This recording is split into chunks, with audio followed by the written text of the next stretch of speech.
Pahlavi text translated by E.W. West, Part 3, Sikand Gumanik Vigar, Clarendon, Oxford University Press, 1885, Chapter 3.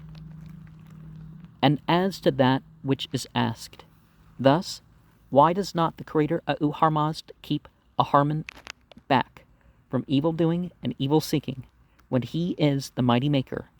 As I assert that no mighty maker is afterwards imperfect, nor yet unresisting. The answer is this, that the evil deeds of Ahriman are owing to the evil nature and evil will which are always his as a fiend. The omnipotence of the Creator Ahurmazd is that which is over all that is possible to be and is limited thereby. That which is not possible to be is not stirred up by a capable or an incapable being.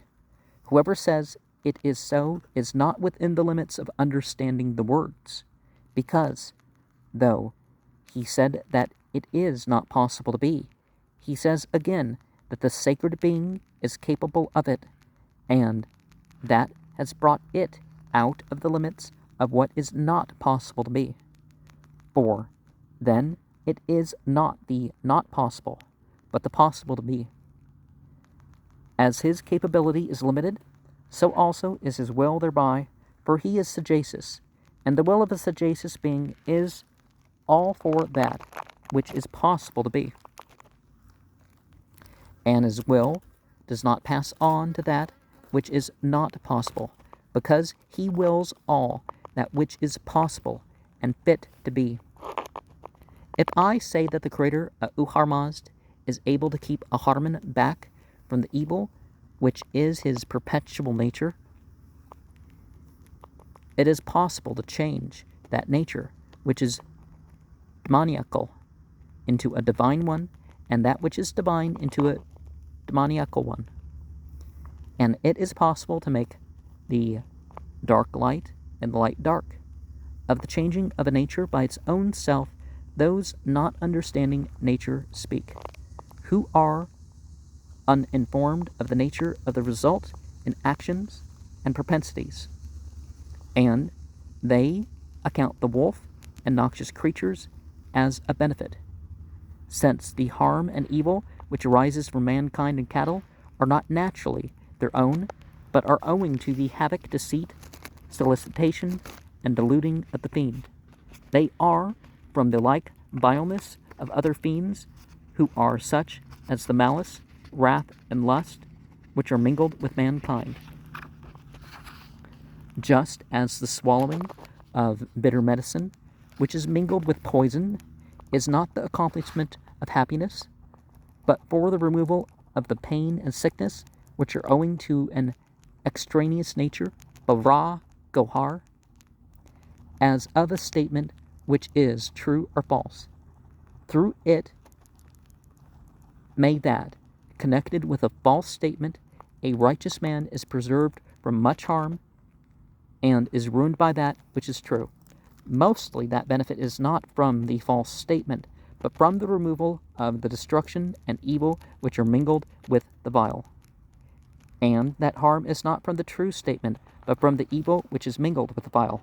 Also as regards that which happens when opponents have appeared in order to remove each one its own competitor, every one is unrestricted in keeping away that which is its own opponent, such as light and darkness, perfume and stench, good works and crime, erudition and ignorance. That which is not unrestricted is the light to keep away stench, nor the perfume darkness, but they have each separately appeared in order to keep away their own opponent.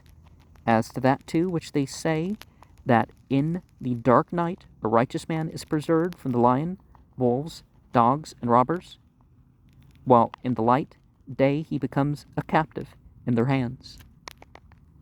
It is not proper to consider that as a benefit owing to darkness, nor yet as an evil owing to light, because light is created for the removal of darkness, not for the keeping away of the lion, wolf, and noxious creatures.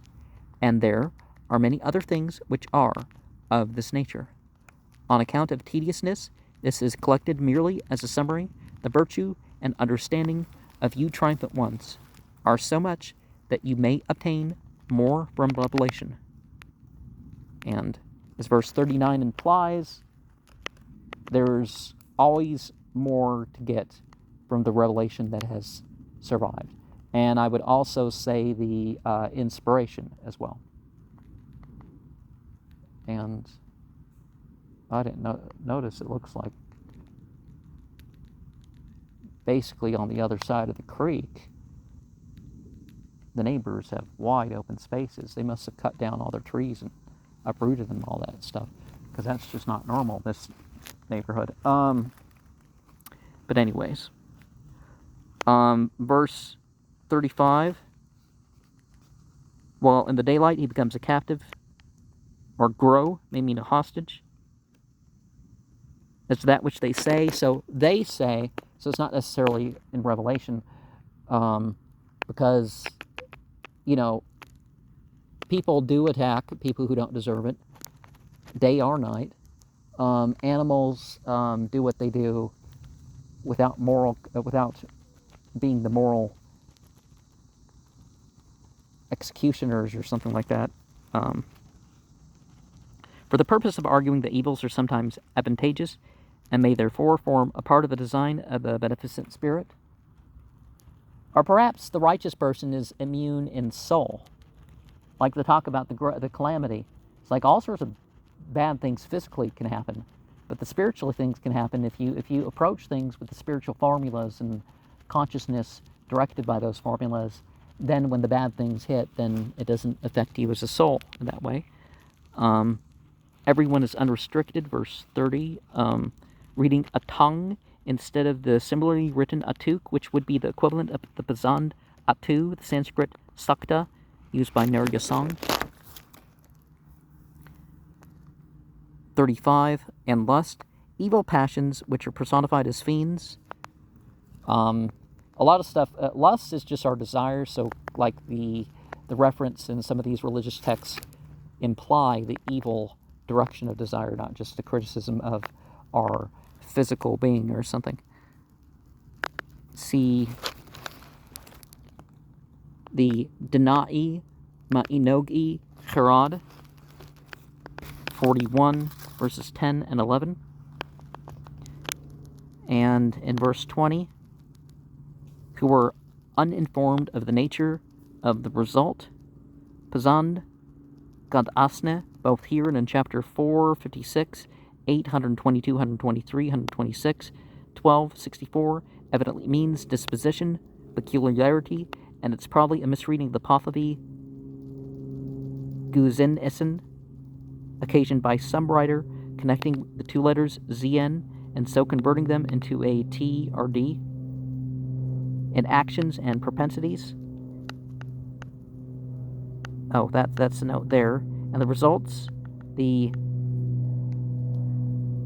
Vazi Hassan, probably misreading the Pavli Uz Dahisan, and not possible, verse 14. The Sanskrit adds to be, and is followed by most of the modern manuscript.